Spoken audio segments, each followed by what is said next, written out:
The growth in world energy demand in the coming decades is estimated to be very large, with an increase of about 35 to 40% by 2030.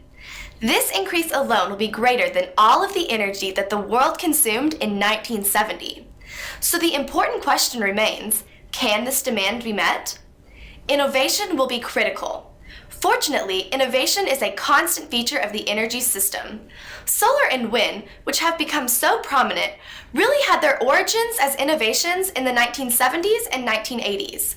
The biggest innovation in the 21st century so far is shale gas and the development of tight oil that has come with it. This has reached such a scale that it can now be called the unconventional revolution in oil and natural gas. Half a decade ago, the United States was expected to become a major import of natural gas. Now the U.S. is so well supplied that it will begin to export natural gas. U.S. oil production is up almost 45% since 2008, which makes the U.S. the fastest growing source of new oil development.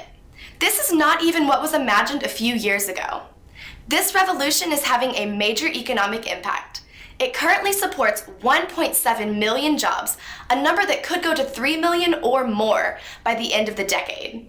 It is happening so fast that thinking about the infrastructure still has to catch up.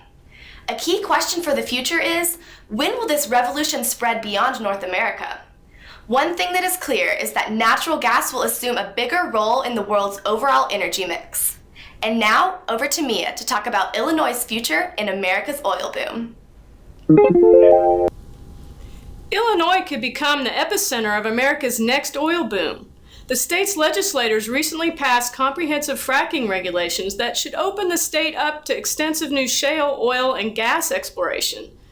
The state's shale rush has estimated the gas reserves to be between 1 and 8 trillion cubic feet. The state comprises the majority of the New Albany shale play, which also stretches into Indiana, Kentucky, and Tennessee. Opposition to the fracking bill was not as intense as it is likely to be in California. Since fracking was already going on in Illinois, many environmentalists are choosing to stand behind it. Legislation is also taking into account the positive economic impact as well as job creation. And now, over to Jeff to discuss the predictions for future global shale reserves. The Energy Information Administration estimated there are 345 billion barrels of technically recoverable shale oil reserves in 41 countries, and more than 7,000 trillion cubic feet of shale gas reserves could boast natural gas resources by 47%. Shale oil and gas reserves are expected to have a huge impact on the world's energy markets. A recent report found that shale oil has the potential to reshape the global economy, increasing energy security independence and affordability in the long term. Last month, the International Energy Agency said that a steeper than expected rise in U.S. shale oil reserves would mean the U.S. would change from the world's leading importer of oil to a net exporter within the next 5 years. The EIA's report marks the first time it has looked at global shale reserves. A previous report in 2011 only looked at shale oil resources in the U.S., and according to its latest assessment, Russia has the most shale oil reserves with 75 billion barrels, ahead of the U.S. and China. And now over to Mia to discuss advances in natural gas vehicles. The high cost of oil and gasoline versus low-cost natural gas make compressed natural gas fueled vehicles a big interest to the general population. T. Boone Pickens recently provided $150 million to Clean Energy Fuels to build 150 compressed natural gas fueling stations at pilot and Flying J locations across the country. Compared to 120,000 gasoline stations in the U.S., there are currently just 900 compressed natural gas fueling locations, with 43% of those located in California, Utah, and Oklahoma.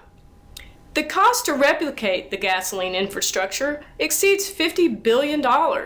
A massive conversion of passenger vehicles to compressed natural gas is unlikely, but many local fleet operations such as Waste Management and UPS are aggressively making use of CNG by installing refueling stations in their local facilities where they can build one pipeline, one station, and fuel their vehicles centrally. Also supporting this trend are Cummins, GM, Ford, and Chrysler. The construction impacts in total dollars for these types of users are significant, but they are separated by time and distance around the country, equating to a series of small pipeline and fueling station projects. It is anticipated that a modestly rising amount of pipeline construction activity through 2016 will be directly related to the pipeline and fueling station construction.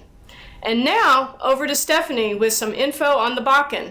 And for our last segment, we wanted to leave you with a few facts about the Bakken region in North Dakota.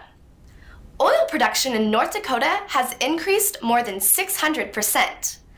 A new well cost around $10 million to build in the Bakken region. North Dakota now has a $1 billion budget surplus.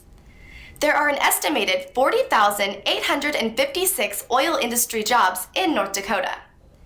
Each well requires about 2,000 truck trips in its first year of operation.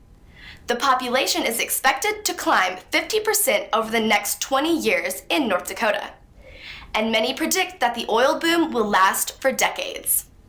Well, that's it for us today. If you would like to read more great news stories about the oil and gas industry, feel free to visit us on our social media websites. To access these sites, visit www.reefogc.com and click on the social media icons at the bottom of the page. Thanks for watching, and remember, we're drilling only for the relevant news and bringing it to you through the pipeline.